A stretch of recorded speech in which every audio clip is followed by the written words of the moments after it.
السلام علیکم ورحمت الله وبرکاتو. ګرانو دوستانو، که تاسو هم غواړئ چې په یوټیوب یا په فیسبوک کې غلطې ویډیوګانې بندې کړئ، که چیرې تاسو د چا سره ناست یاست ته غلطه ویډیو راسي، نو تاسو به ډېر زیات شرمنده سئ، یعنې تاسو به شرمېږئ.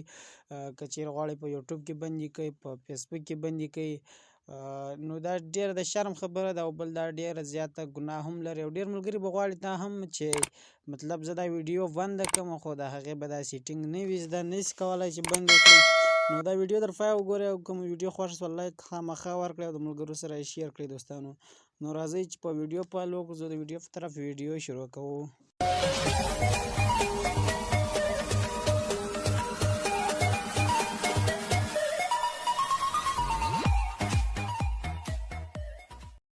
ښه دوستانو، د هغې دپاره به تاسو اوله پله یوټیوب کولاو کړئ. نو زه اوس ځم خپل یوټیوب ته.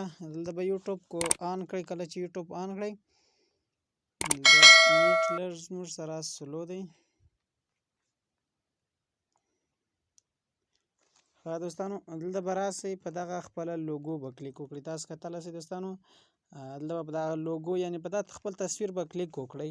کله چې په دې باندې کلیک وکړئ، دلته به څنګه وکړئ، رابسئ دغه سیټینګز ته. دلته نیټ سره سلو دی دوستانو، په سیټینګز باندې به کلیک وکړئ. کله چې سیټینګز ته راغلاست، دلته به اوس پر جنرال باندې کلیک وکړئ. کله چې په دې باندې کلیک وکړئ دوستانو، اوس دغه اپشن دی دوستانو، تاسو کتلی سئ چې دغه اپشن دی، دا به ستاسو سره څنګه وي، دا به آف وي، دا به اوپن وي. کله چې دا اوپن، اوس به تاسو دا څنګه کړئ، دا به آن کړئ. نو دا مخکې ما آن کړی و، تاسو به دا آن کړئ دوستانو. په دې طریقه به تاسو یوټیوب چې کله آن کړئ، ستاسو سره څوک ناست وي، تاسو ته په غلطه ویډیو نشي راتللی. او بل دوستانو، دا باید چې تاسو د هر چا په موبایل کې دا سیټینګ وکړئ. که تاسو خپل کشرانو ته موبایل په لاس ورکوئ، باید په خپل موبایل کې خامخا دا سیټینګ وکړئ. او که چیرې ستاسو کشران موبایل استعمالوي، باید چې د هغو په موبایل کې هم دا سیټینګ وکړئ، دا اپشن به آن کړئ. کله چې دا آن کړئ، اوس زه فیسبوک ته دوستانو، په فیسبوک او په یوټیوب کې د دواړو طریقې درښیم. رابسئ، فیسبوک به آن کړئ. کله چې مو فیسبوک آن کړو، زه لږ صبر ورته کوم تر څو فراز زموږ سره آن سي. اوس به راسئ، په دغه درې لاینه به کلیک وکړئ. کله چې په دې باندې کلیک وکړئ، بیا به څنګه وکړئ، بیا به لږ ښکته راسئ دوستانو. دلته چې راغلاست، اوس به په سیټینګز باندې کلیک وکړئ. کله چې په دې باندې کلیک وکړئ، بیا به په سیټینګز باندې کلیک وکړئ. ښه دوستانو، اوس به دلته راسئ، په دې کې به براوزر پیدا کړئ دوستانو. زه راځم دلته براوزر پیدا کوم. دا دی دوستانو، په دا براوزر باندې به کلیک وکړئ. کله چې په دې باندې کلیک وکړئ، ښه نه غواړم دوستانو، براوزر دوستانو دغه دی، په دې باندې به کلیک وکړئ. کله چې په دې باندې کلیک وکړئ، اوس به تاسو څنګه کوئ، په دې باندې به کلیک وکړئ چې ستاسو سره دا ویډیوګانې اوس نشي راتللی دوستانو. په دې چې کله کلیک وکړئ، ستاسو مکمل ډیټا به صفا سي. اوس ځو بله طریقه ده.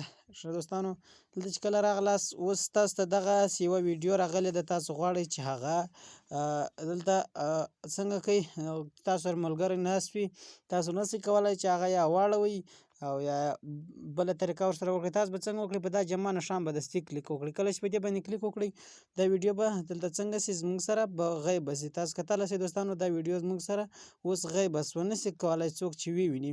نو په دې د چا سره هم نه خلاصېږي. که برته راوړل لاس ته غواړئ، نو برته به په دې کلیک وکړئ. ښه دوستانو، کله چې په دې کلیک وکړو، اوس به بله طریقه کومه ده، رابسئ، په دې ترې ډاټ باندې به کلیک وکړئ. کله چې په دې باندې کلیک وکړئ دوستانو، دلته تاسو کتلی سئ، تاسو رپورټ کولی هم سئ. دلته چې د هر رقم ویډیو وي، تاسو په هغه باندې دا په هغه باره کې رپورټ کړئ دوستانو. تاسو کتلی سئ، ګرده دلته په هره باره کې چې وي ویډیو، هغه به دلته رپورټ کړئ. نو په دې طریقه به ستاسو د فیسبوک او د یوټیوب ویډیوګانې مکمل بندې سي. دغه درګردو ښه سیټینګ دی دوستانو، چې کله تاسو د چا سره ناست یاست، تاسو ته ویډیو په مخه راغله، تاسو نشئ کولی چې ویډیو واړوئ، نو تاسو به راسئ، په دا جمع نښان باندې به کلیک وکړئ. دا ویډیو به زموږ سره څنګه سي، غیبه به سي، نشي بیا په مخه راتللی دوستانو. په دې کله چې رپورټ وکړئ، په یو څو ویډیوګانو داسې رپورټونه وکړئ، بیا به څنګه سي، تاسو ته به هغه ویډیوګانې مکمل بندې سي دوستانو. رپورټ څنګه رابسي، په دې ترې ډاټ باندې به کلیک وکړئ، یعنې په دا درو ټکو دلته به په رپورټ باندې کلیک وکړئ. کله چې په رپورټ باندې کلیک وکړئ، دا به ستاسو سره څنګه سي، دا ویډیوګانې به ستاسو سره غیبې سي، یعنې بیا به تاسو ته نه راځي.